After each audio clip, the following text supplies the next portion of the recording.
Hi, Libra. Hey, hope you guys are doing well. So, this is the February 2025 planetary lineup and aspects.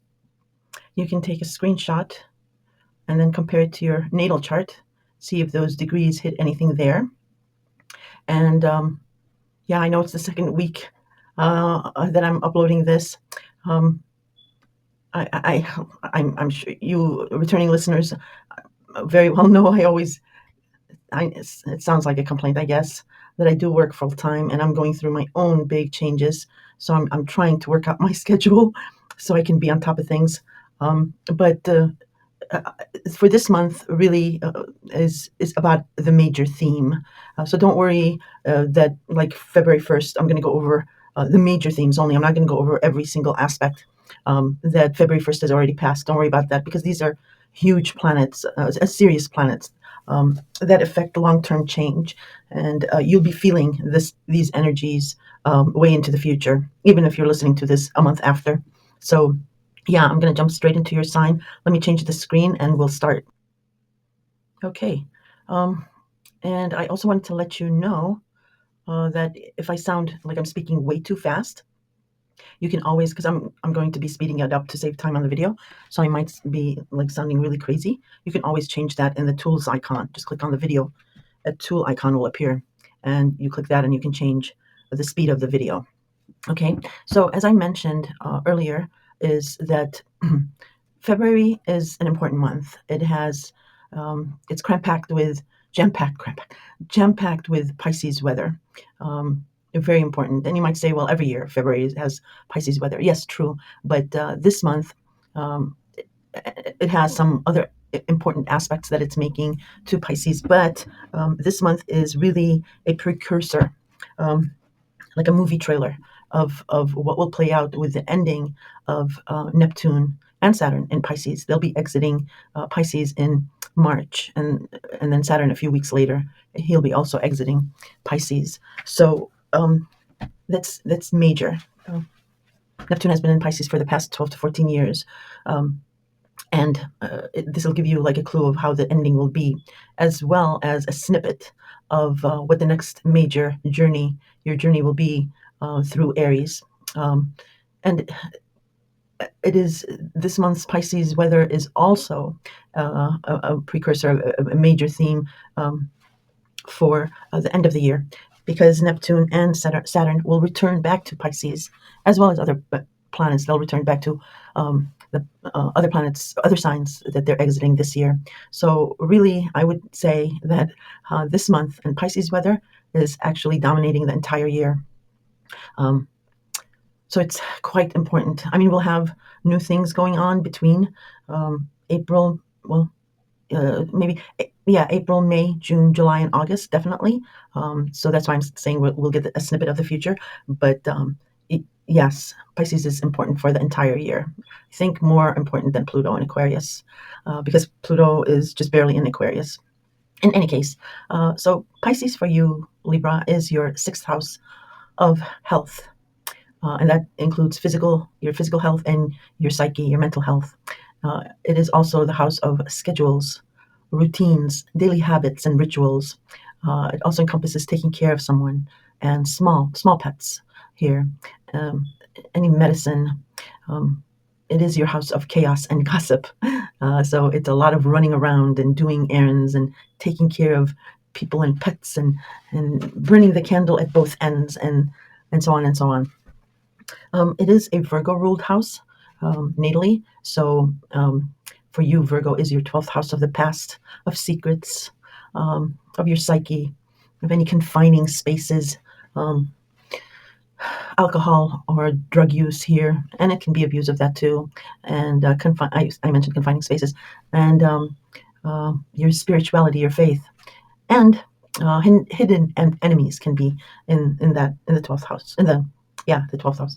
Um, so looking at the whole month, um, what is happening here is some kind of confused or confusing things or confused thoughts, but um, having clarity more and more as we go on. And by mid month, there's some kind of compassionate understanding, and then by the end of the month, there's some cathartic, heavy duty healing and acceptance, and anticipating an ending. Well, um, going through an ending, anticipating a beginning. Okay, so that's how the month looks. Now, let's go over everything so you know what's going on. Okay, and I just wanted to mention really quickly for the novices and new listeners, you pros and returning listeners have probably heard this, but I want to explain Neptune's energy and Saturn's energy just briefly. So if you want to skip that, that's fine, or you might get another insight into it. So Neptune is the god of the ocean, of mist, of illusion. Um, and creativity. He's very creative. And he entered Pisces, his home sign, about 12 years ago, 14 years ago. And he's a very, very powerful God, small g. And in his home sign, he's extremely powerful, doubly powerful. And the sign of the fishes is there's a duality, some kind of a duality to the sign of the fishes. And so when it entered Pisces, for you, uh, your daily habits, your rituals, your job, your duties at your job, and just running around or taking care of someone felt actually very dreamy for you. It was almost like a vacation for you. You got lost in that. Um, and then but what happened is, because health is included in this house, especially your psyche and your physical health, because you need for both to be working in working order. If you did burn the candle at two ends and really didn't pay attention to your own needs physically and mentally, one of the two, got had problems. Okay, and for a lot of you, also because it's the house of health, there might have been a ailment that was non-diagnosable. You would go, let's say, to a health practitioner or something, and they'd be like, "There's absolutely nothing wrong with you," and or they'd blame it on age or what have you. And that's Neptune blurring the lines, confusion. Um, and then about 2 years ago, Saturn came in, 2023, also into Pisces, and started pulling you back from Neptune C, before you got too lost in these schedules and not taking care of your body or your psyche, and thinking you can do it all. You started having problems, restrictions, obstacles here, and that was simply Saturn. He said, enough. Enough is enough of you just taking on everything onto yourself.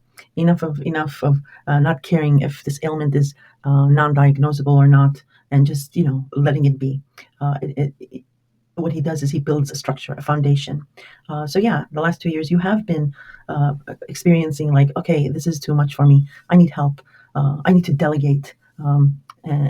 And and you started building that foundation. And many of you are taking care of someone, whether it be, you take the entire household on your shoulders, or children, excuse me, taking care of children, where you would be like the traditional partner, where your partner would go out into the world and conquer it and bring back the dough, as they say, and you were the stay at home, taking care of the children and at home. And let's say your partner comes home and he's exhausted, tired, or she's exhausted, tired. You would be like, that's it, that's okay, I've got it, don't worry about it.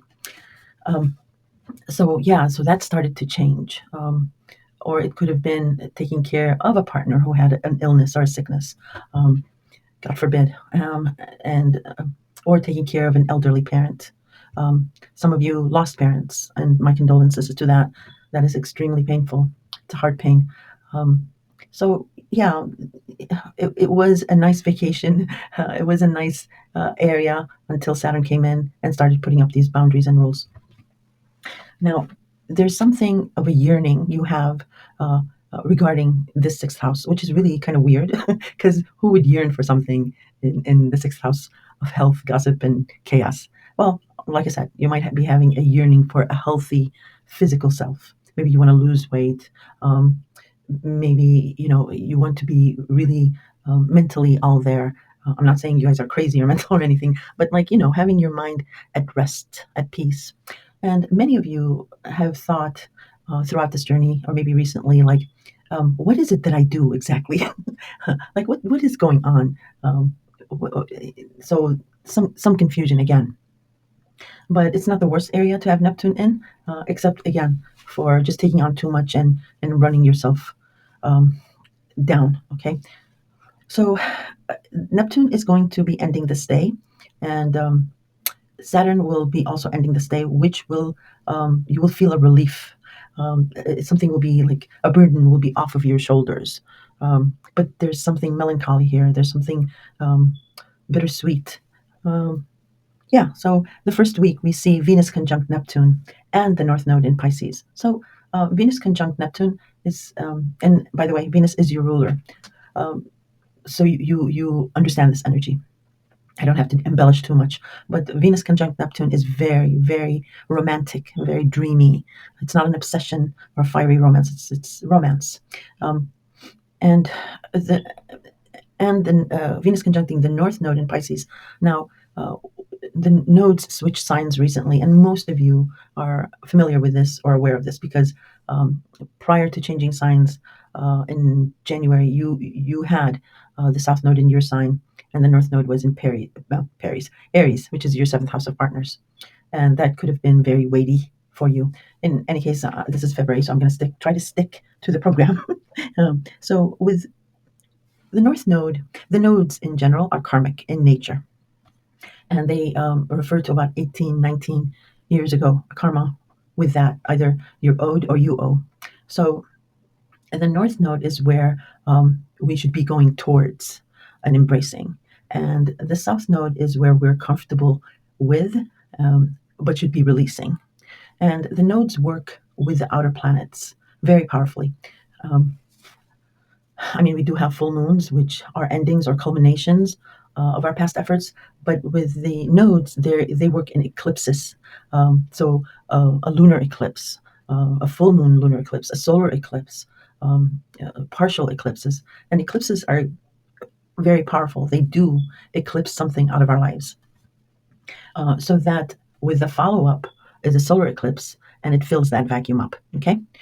So again, here with Venus conjuncting Neptune and the North Node, what the North Node does, it brings in a something new, a new opportunity or a person um, that is karmic. It is usually a new person or new situation, but it can be somebody from the past, but rarely it does. But it has the same flavor, the same theme as the karma of 18, 19 years ago. So what Venus is doing here is it's bringing something in regards to your sixth house of health habits, routines, and scheduling, because you will be there will be eclipses out of this house where um, the old wood will be eclipsed out. But Venus is your ruler and it's your protector, so she'll be beautifying this house with a karmic opportunity. Now, of course, there's the South Node, and the nodes do an 18-month journey, and obviously they're opposed to each other, so there will be a tug of war, uh, not necessarily war, but some kind of a tug thing there between your Pisces and your Virgo related house. um, and I won't go too much into detail, but just again, Virgo is your 12th house of secrets, behind the scenes, and your spirituality and faith. So you will have this maybe even internal struggle between wanting to have more alone time, but the North Node is pulling you out of that and trying to set you up with a new routine, a new health schedule, and so forth. But Venus is protecting this area, and Venus as well will be going retrograde. She's going to do a rare retrograde. Um, Meaning she doesn't do retrogrades every year, but she will be doing that this year, and we are actually already in shadow retrograde. Um, uh, and I think it's a few more days. I'll mention it. It'll be going into Aries, and you might say, "Well, it's going direct, and it's going to go into Aries. How can it, be in shadow?" It's in shadow because when it moves direct in Aries, still being in shadow, it'll stop and then retrograde over those degrees of Aries and all the way backing up into Pisces. So these last degrees of Pisces, she will retrograde back in. So that's why I'm saying she's still in shadow. Then she'll move direct in Pisces again, and then direct in in Aries, and I'll explain the importance of Venus in Aries in a little bit. Now, excuse me, so sorry. I apologize. So, Aquarius is, well, we have the sun in Aquarius semi-squaring the North Node in Pisces and semi-squaring the moon in Pisces.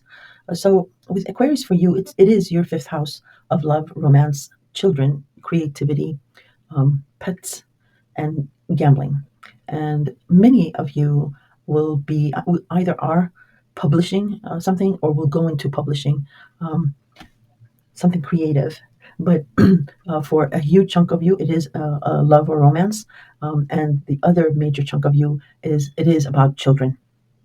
You have been busy in one of those areas or a combination of these areas. Um, so what this tells me, what this is showing, is that you are very busy with the fifth house. However, it's interfering with a schedule or a routine that you have that needs to change. There's something there that needs to change in order for you to have enough and free time to do whatever you're doing with your romance and children house, because you're becoming busy there. Okay, so let's move on to, I'm sorry, the third, which was just yesterday. Again, these aspects, these energies that I'm discussing, choosing to discuss, are major ones that you'll be feeling even if you listen to this later on. So Mercury in Aquarius trines Jupiter in Gemini. This is a lovely aspect. It's a nice aspect. So there's communication or thinking regarding a lover or a child, or from a lover or a child, that is sitting well with your Gemini related house. And for you, Gemini is your ninth house of travel, foreign people at a distance, about higher education, publication, and the World Wide Web.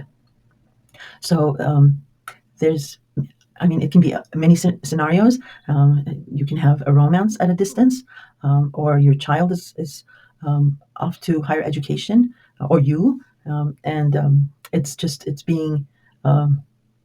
it's getting the approval from Gemini. Now, Gemini is also rules the third house of communication, commuting, and micro learning or micro teaching. So you might be helping your children about something, teaching them something, or you, excuse me, or again, it might be something about a romance that's in the neighborhood, or you're doing a running back and forth. Anyway, I don't want to get stuck with going into too much um, detailed scenarios like I usually do, because I'm just trying to concentrate on this Pisces theme for you guys because it's important.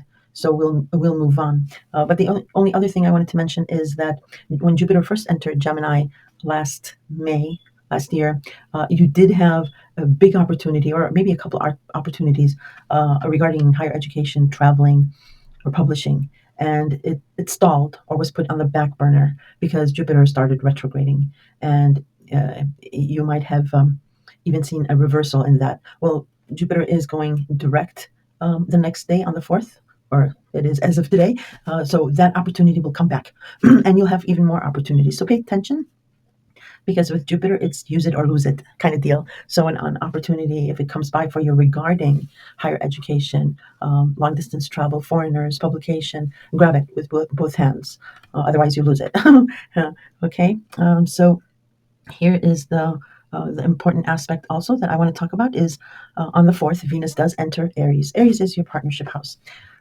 For you, you will be very, very busy with partners, different kinds of partners, intimate partners, romance, business partners, platonic partners, even a child, an adult child can be considered a partner, anyone who really knows you really well. Um, and and because Libra has been, some of you, not all, but some of you have been, for lack of better words, deprived of romance or an intimate relationship. It's just been distant for you. Well, this year, yeah, hold on to your hats. It's going to come, and it's going to come in fast and hard. Excuse me. Um, uh, I mentioned it in your year ahead scope. Just be careful of those triangles, those triangle relationships. Anyway, pay attention to this transit of Venus through Aries, because again, like I said, Venus will retrograde, so it might bring a partner from the past back into your life. And again, if they are partnered, just be true to yourself. Because when Venus then goes direct, um, if that partnership, usually if it'll go direct, then it'll reverse, it'll end that relationship. But if you're still solid, then that means this is a very serious relationship. But you'll have something, um, some obstacles with it. Why? The second reason I'm saying pay attention is because this will be also a movie trailer of what to expect from Neptune coming into Aries, as well as Saturn a few weeks later will enter Aries. And as I explained, and you've very well known, with your activities in your sixth house with Neptune, Neptune blurs lines. He erases boundaries. So if you draw a line in the sand, the waves come and it erases that. So again, if you are partnered or if this person is partnered, Neptune will make it very difficult for you to see clearly, of how you may get hurt or how your partner may get hurt or the other will get hurt. But thankfully, Saturn is going to come in straight away. It's not like it was with Pisces. Neptune was in Pisces for 12 long years before Saturn came in and started pulling us back to shore and building foundations. So early on, when Neptune and Saturn change signs into Aries, yes, you will meet like the love of your life. It'll seem like, and it may be, like I said, but there'll be some kind of a restriction, some kind of obstacle there that you will have to deal with. And that's just Saturn, just giving you tools that you need with that. Okay. So yes, pay attention to this Venus mini journey of Aries because it's a precursor. It's a movie trailer of how Neptune and Saturn will work. And then we have Jupiter stationing direct. I already mentioned what's going on with Jupiter. And then on February 7th, we have Neptune conjunct the North Node in Pisces. And then Mercury in Aquarius, well, semi-square Venus in Aries. And then Venus in Aries sextiles Pluto in Aquarius. So there is going to be discussion between you and a romance, a lover, or children, or about a creative project here. And Venus is in Aries, your partnership house. So there's some kind of tense aspect here. But Neptune is working his magic with your schedule and your routine. Like I said, you're finding it really very busy with your fifth house now, and you need to have this relief with your schedule, and Neptune is helping in that. With Venus in Aries sextiling Pluto in Aquarius, this aspect is serious stuff. Like I said, Venus is a very serious planet, and Pluto is a very powerful planet. He rules fear and control. But Pluto in Aquarius is much, much more different than Pluto was in Capricorn and the hell that you went through in your fourth house for the past 18 years. Pluto in Aquarius, okay, so Aquarius is an air sign like you. And Aquarius is very, very uplifting, and he is ruled by Uranus, the planet of shock, surprise, and electricity. And Aquarius abhors any kind of control or a power play. He demands freedom. And also Aries is the me first sign, so it's all about image and also loves freedom. And Venus is your ruler, so your protector. So you can see Pluto here is muted in some way. I mean, he's still powerful. He's still going to take you through your fears regarding the fifth house. But Aquarius is here saying, yeah, he's saying, yes, I'll work with you to help Libra liberate herself of the fear she has regarding this area, but I am not going to allow any control or power play here. It will act almost like Venus is acting like a protector. Okay, so you have that to look forward to. And again, I don't want to spend time on the Aquarius, on the Pluto and Aquarius, because I promise, I do have a 5-year in advance Pluto and Aquarius for you guys. I finished it. I just need to record it. And like I said, I just trying to get my schedule together to do that for you guys. So yeah, the only thing what I'm trying to say is I don't want to concentrate on other aspects. I'll mention them, but I will not go into detail. So just know that this Venus in Aries sextile Pluto and Aquarius, it is regarding a partner, and it is sitting very well regarding children or a creative project, or if it's this romance figure. It seems to be in sync as far as a partner would be. Or if you're single with children, your children might be loving this person. Or it can be many different things. But it's serious. And if you want to pursue this, it could very well be good. If it's regarding a professional opportunity, that'll be very beneficial too. Um, yeah, so look to that. It is something of a mutual reception, like I said. It's something like you scratch my back, I scratch yours as well. All right, let's move on. Okay, so on the 9th, Mercury catches up with the Sun in Aquarius. So again, your fifth house of love and romance. Um, you've been seeing it clearly. It's the Sun. It's illuminating it. But now the discussions start. Now the um, talking. Well, no, the talking has already started. I'm sorry. Mercury has already been in Aquarius, but now when it's catching up with the Sun, if there was any missing information, or even if you lost something here, you do get a revelation, or you do find whatever missing object is in the regards to this Aquarius thing.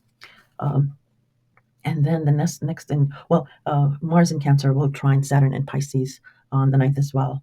And this is the second of three trines. One was the end of September. This is the second one, and we'll have another one on April 4th. And this is a nice aspect because, well, Cancer for you, my good friend, is your 10th house of career, status, reputation, and authority figures. So late September, I'm not going to go too much into detail about what was going on with that, but just to let you know that late September, you had some kind of a hesitation or a fear regarding your status, your career, your reputation. But Saturn was actually giving you the okay to. He was lifting any restrictions you had. So he was saying, don't be fearful, go for it. But you hesitated in that area. Now, the second time that it's trining, you have half the confidence because you're halfway through, yeah? Because there's going to be another trine. So you are feeling more confident, like, yeah, I can do this. It'll be okay. Uh, because Libra cares a lot about reputation and status too. It's very important for you. And you feel it more intensely because you're a cardinal sign and you're ruled by Venus. So reputation, status is very, very important to Librans. But on April, and the other reason that you're still hesitating here is because Mars is retrograde. Okay, so April 4th, when this trine happens again, Mars will be direct, and there's nothing stopping Mars. Like I've told you before, if you've listened to my year ahead, all Mars knows is direct forward action. And he is fearless. He is the god of war, and he rules Aries. Aries is the first house natally and rules image. So you can see how it's all setting up. Um, and when it's direct, yeah, like I've said before, Mars says, "What do you want?" And you'll say, "I want that." And he'll say, let's go get it. He doesn't care if there's a monster in front of him or a puppy. He just goes right through. So you're going to have this full confidence regarding your career, your status, your reputation, and your schedule and your routine is going to be giving you the okay, like you're good to go, or a health matter. Okay. Um, let's see, on the 10th, Mercury in Aquarius will square Uranus in Taurus. Again, I don't want to get too bogged down because it's not Pisces related, but this is an important aspect, so I do want to mention it. So again, conversation, conversations, debates, discussions regarding your fifth house, maybe about a lover or a child or a creative project. The square is a tense aspect. It's not an easy aspect. It's not sitting well with Uranus and Taurus. And Taurus is your eighth house of joint finances, intimacy, um, the taboo, inheritance, government benefits, taxes, um, credits, banks, loans, and all that. Um, Libra, this can translate in many different scenarios. Um, uh, so I'll just say the bad word first, or the worst first. So again, if you are partnered or this other person is partnered, um, obviously this intimacy part is why the square is on, because there's other people's partners involved, I guess, or they're not knowing what's going on. If that's it, otherwise it can be very mundane. You can actually be experiencing this through your adult child, maybe, or um, it could be that many have separated or are divorcing, so there might be an issue about child support or something like that. But you've had instability regarding your eighth house. It's been a feast or famine kind of deal ever since 2018. It's been an up and down kind of ride here. And that's mainly because it's Uranus. So it does definitely bring about abrupt, shocking surprises, and you've had that. Um, so you'll be seeing stability with this in May finally, because it's going to exit Taurus and go into Gemini. So, but Uranus still has a trick or two up its sleeve. A couple more surprises before it ends its tour in that area, and it can translate into so many different scenarios. But I gave you a couple to give you a flavor, and then you can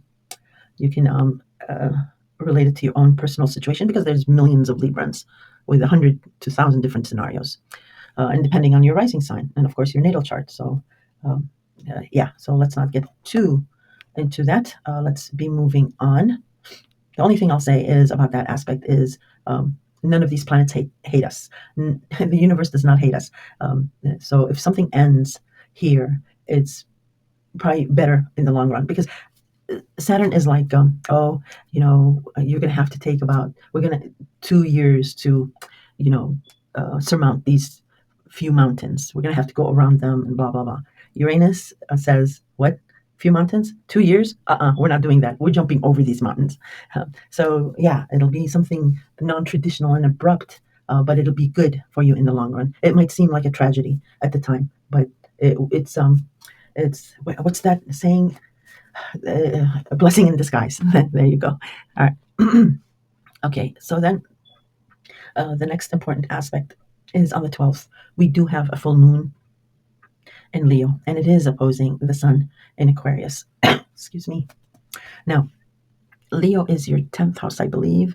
I'm sorry, Leo is your 11th house of friends, groups, associations, your hopes, wishes, and dreams of the future. And Leo natally rules the fifth house of love, romance, children, and creativity, and pets. So there is an ending here, Libra. Or it could be a culmination of your past efforts, a fruition of your past efforts. But there is something that is regarding your fifth house that is opposing this full moon. Whatever this ending is, your fifth house does not want it to end, or it can be vice versa. So look for 24 degrees in your natal chart to see if you'll be affected or where you may be affected in that area. All right, on the 14th, Mercury will enter Pisces. Dum da da dum. So, yes, a lot of talking is going down here. It's going to start. Again, Pisces is your sixth house of taking care of someone, of your own health, of routines and schedule. It can be very mundane, like talking with your bosses or regarding your company about changing a schedule or something like that. Otherwise, it could be about you taking care of someone. Um, and again, you might be overwhelmed and not delegating something because maybe you feel some kind of maybe guilty, or maybe because it's regarding the past that is really messing with your psyche, or maybe there's something behind the scenes that's going on. In any case, it could also ironically relate to money, because Pisces is about money. So this talk will be, oh, excuse me, sorry. Um, Mercury rules Gemini. Gemini is the third house of communication and commuting, siblings and cousins, and just running around, like being at 2, 3 different places at once. The need to be doing that. And Gemini is also very um, not analytical, pragmatic, very pragmatic, yeah. And he rules like contracts and agreements and so forth. So he needs to be practical and pragmatic. Pisces is the complete opposite. Okay, it's very nuanced. Like I've already discussed how it's the two fishes. One goes one way, the other one goes the other way. So it's like do what I say, not what I do, type of a deal. It's contradictory, and because it's a water sign and ruled by the god of illusion, and the sirens calls and the mist getting lost in the ocean, It can be confusing, and but it also, Pisces also rules this house of spirituality. So um, the words can be very healing, compassionate, ethereal, um, and Mercury also rules how we think. So it can be um, a nuanced thinking. So it's psychic, it's intuitive, it's dreams. Dreams can be very vivid. Pisces is an empathetic listener and talker, but there's a duality of speech and or thinking. You, like I said, saying something but doing something else. There could be exaggeration as well. Pisces is co-ruled by Jupiter, which is the planet of making a mountain out of a molehill. Um, but exaggeration for Pisces is to be compassionate. Whatever negative there is, it exaggerates to cover that negativity with compassion. Um, but there will be confusion in thinking or talking, missed info. Um, because, like I said, it's nuanced thinking and talking. And Mercury is trying to get the details. It's saying, okay, but words matter. So, what is it exactly? It reminds me of that song by Justin Bieber where he says, say what you mean. Oh my God, I'm not going to sing it, but oh my God, I wish I could. I should Google it. Um, you say go, but you want me to stay. And actually, Justin Bieber is a Pisces. So yeah, Neptune also rules, the oil industry, movie industry, the music industry. So yeah, it's trying to be practical and pragmatic with a nuanced thinking and feeling. Okay, so you can imagine the confusion, and that works perfectly because Mercury's first of three retrogrades this year will be in this sign of Pisces, because we're going to be confused big time, and especially since it's a precursor to a 14-year journey of Neptune. So there has to be a lot of things, a lot of loose ends tied up here. So it will be going retrograde. So these conversations will be revisited two more times after in retrograde and then in direct motion. So have plan A, B, C, and D for anything regarding your sixth house of schedules and routines or taking care of someone, because it's going to take that long to do that. Um, the next most important aspect that I want to go over is the sun on the 18th. The sun enters Pisces, so the sun here will illuminate an ending, Libra. Um, and you might say, well, the sun is entering Pisces. It's just starting. How can it illuminate an ending? It's because Pisces is the last zodiac sign. It is the ending of the journey of the entire zodiac sign. So it's an ending anticipating a new beginning, which is, that later on the sun will go into Aries. So pay special attention to these days here, because it'll show you how the ending of Neptune's journey in Pisces will be. I mean, it's not going to be the exact same thing because there'll be other planets doing other aspects during the departure of Neptune from Pisces, but it will definitely give you a clue or a theme of what it is. So yeah, the sun in Pisces always illuminates some type of ending, anticipating a new beginning. So you can think of this as spring cleaning. Okay, we're cleaning it out. Um, the next important aspect is on the 20th. Mercury in Pisces will square Jupiter in Gemini. A very tough aspect, yes, square. However, this has mutual reception. Mercury is the ruler of Gemini, and Jupiter is the co-ruler of Pisces. So this square will actually be beneficial because it is in each other's interests for an understanding in both of these areas of your life. So these are emotionally charged um, verbal communications. If it is with another, otherwise it might be internal, but most likely it's with others or another, that will uh, um, not sit well. It's about your schedules and your routine and running around. And again, like I mentioned, anything maybe about the past or secrets um, or faith or what have you.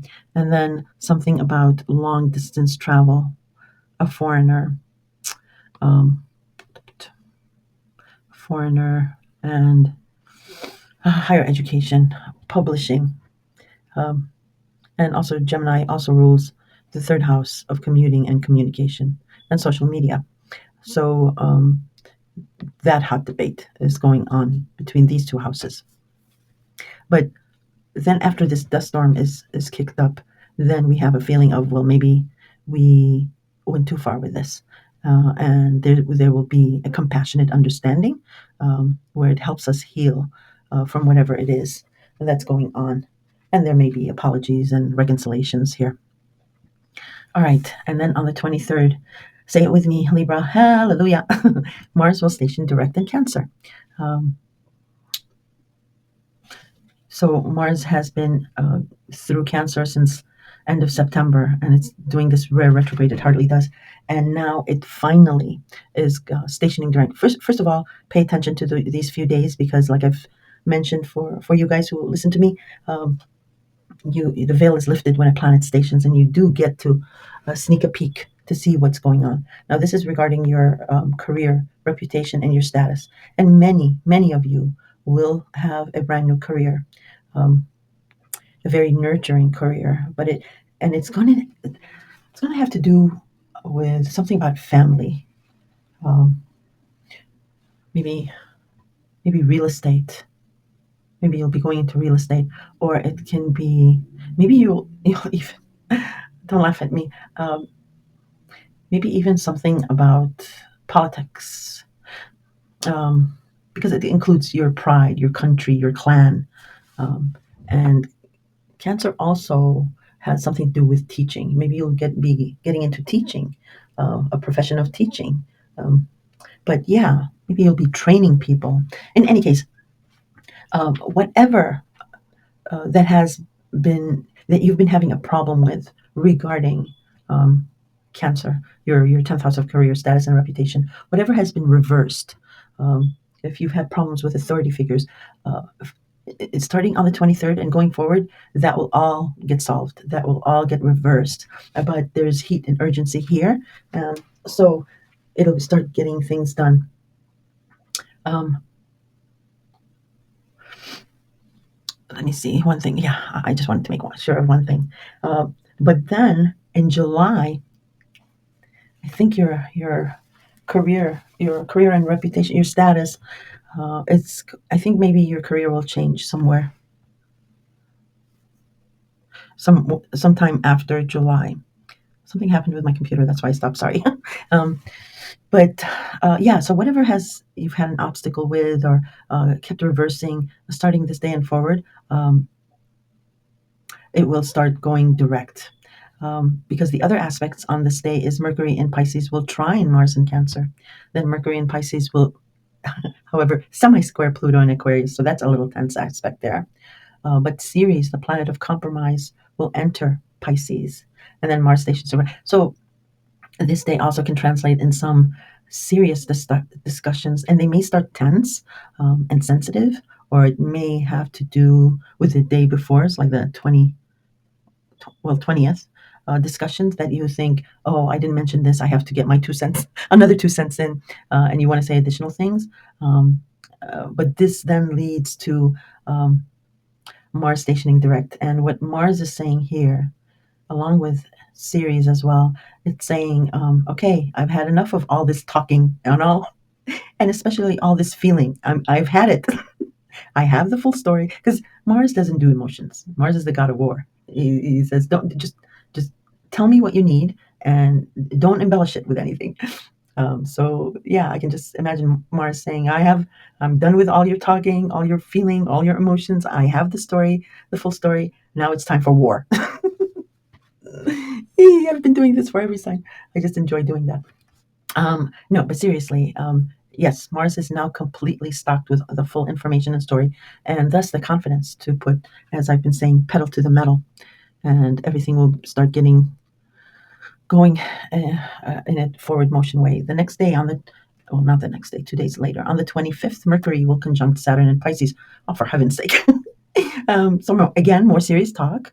Um, more serious discussions, more serious thinking. And again, this might be within yourself or it might be with another or with a couple of people because it's your sixth house of chaos. And here, uh, you or someone else or something else can be dissuaded by these remaining obstacles, because Saturn is constricting. Again, he's putting up. Saturn is the planet with the rings, so just think of boundary lines, and Saturn will hold you back, either physically through some kind of ailment, God forbid, or he'll put obstacles in others people's way, so that there's until you learn something, is when he releases. But because you've been going through all these restrictions for the past 2 years with Saturn, some of you might get dissuaded and say, "Ah, I give up. I just give up." Feeling, and because it's Pisces, there's compassionate understanding here. You might feel like, well, it was not meant to be. Like the Pisces spirituality, faith kind of side would be, like you'll say, well, everything has a reason. It's God's purpose or whatever, and you'll just give up. You'll say, okay, that's fine. Um, um, but if you've ever, and I'm sure you have, if you remember wanting something so bad and working so hard for it, and then you keep getting overruled, or there's keeps obstacles popping up, and then finally when you give up, poof, something magically happens and you get it. It's like, okay, here you go. It's like, wow, really? So this can translate into the energy of um, acceptance, compassionate acceptance, because it's Pisces, is the lesson of, the lesson is learned with and for Saturn, where Saturn then releases those restrictions because you finally understand compassionately and you're healed. And that was Saturn's whole purpose, is for you to accept, sorry, the hurt and the pain. Because I'll give you one surprising factor or clue that you may not know about Pisces. Pisces is famous for, it's very fearful of pain. It hides from pain. It does not want to experience it. Um, so that's the whole part of the numbness of Neptune. Numbing you to you fear stepping into cold water, a pool, but once you're in, you're completely numb. And that's what Pisces does. It numbs itself to pain because it's very scared of feeling pain. But what Saturn is saying is that you have to feel the pain to understand compassion. Otherwise, it's a cycle. You'll use that pain against someone else. But if you feel the pain, then and you will not use it against another, and the cycle is broken. Anyway, I'm getting philosophical, aren't I? And Mercury isn't even in Pisces yet. Yeah. So the next most important and final aspect is on February 27th. We do have a new moon in Pisces. Um, this is not a tense-free new moon, even though um, new moons in Pisces are very dreamy. They're very compassionate, very beautiful. And the moon, don't forget, is ruled. Um, Actually, the moon rules Cancer, so it's about family. It's about a matriarchal figure, a mother. And pay attention to this new moon, because this new moon in 6 months down the line will be a total lunar eclipse in the North Node. Will be conjunct that, a full moon, I mean, and it will be conjunct the North Node. So there will be some kind of a major ending. Something will be eclipsed out of your life regarding that. So this new moon is the beginning of the end. That's what I wanted to say. That'll help you understand.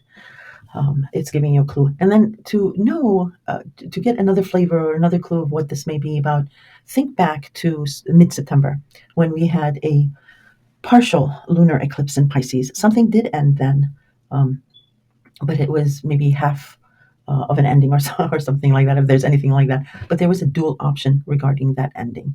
There could have been a reversal, but a reversal into something else. So that might give you a clue of how what this ending in 6 months will be about, this eclipse. But the new moon also will square Jupiter in Gemini. So so it's highlighting an ending, because again, we're anticipating a new beginning when we get into Aries then. And that is somehow squaring off with something regarding foreign travel. or people at a distance, or higher education, or publishing. And I always say, don't fear the squares. Don't fear oppositions. Squares are actually really beneficial because they do jumpstart things. They do anything that's stagnant. Um, it can help it move forward. And this can be as mundane as maybe you're trying to publish something and you haven't been able to do that. And remember, Jupiter is in Gemini, so Jupiter is a benefic planet. It's a planet of good luck and optimism. And again, there's mutual reception here. Jupiter is the co-ruler of Pisces. Um, so it might be, the square might be where something like shifts and you get your creative juices back. Maybe you get a new understanding that's nuanced that will help this your ninth house in some way. If you're a student, this could be very beneficial as well. So trying to look at the positive aspect, but the theme here is this new moon is the beginning of the end, but it's a compassionate beginning of the end. It's you can see the compassion and you can feel the need of um, faith and compassion and understanding, which will lead to some cathartic healing. Because at the end of the year, both Saturn and Neptune will return back into Pisces, as well as other planets will do retrogrades. But why I'm saying it's going to dominate the year because at the end of the year, we're going back to this story. And please don't get upset when I'm saying we're going back to the story because we're going back, but in a new world. The world will have completely changed. We're not going back to the old life, no. But with anything that's in the past or that's old or what, we have to have respect for it. So we're going back to tie up loose ends. We're going back in a nostalgic way. My mother, God rest her soul, when I used to be angry and I hate my life. I hate this. I hate that. And she'd like laugh like, huh? And I'd be like, why are you laughing at my pain? And she'd say, oh, there'll come a day where you'll long for these days. You'll feel so nostalgic. Yeah, bittersweet. So it's kind of that energy. It's the release of anger and hatred and disappointment. And what's going to happen is when we step into 2026, it's a brand new world. Everything's going to be changing and new. Um, you don't want to go into the future, like I mentioned in your year ahead scope, with hanging on to the pain because we fear the new, so we hang on to the pain, the past. Um, but if you do, the saying goes, if you hang on to both, two things, you lose both. So you want to go into the future without baggage, without the pain. You want to go in the future with healing and compassion. So it'll be something like you've come a long way, baby, something like that. Okay, I hope that resonates with you guys because I just don't want anybody fearing or dreading, like, oh my God, what a worst astrologer. She's taking us back to this story. No, I'm not. You just have to respect the past and pay homage to it so that you're not hurt by it. And because there will be a lot of reconciliations, a lot of, I always forget these two words that are so important to describe this um, resolutions and I can't remember it now. Sorry, Libra, but some type of putting things to bed, but feeling good about it, forgiving ourselves and forgiving others. So yeah, that's how the month ends, and the Sun in Pisces will semi-sextile Venus in Pisces at the end of the month, and that's a beautiful aspect as well. The Sun and Venus are in complete harmony regarding Pisces. So look forward to that. And if you guys have any comment, if I confused you, because Pisces is a very confusing sign, please go ahead and comment. I answer all comments, and I will talk to you soon.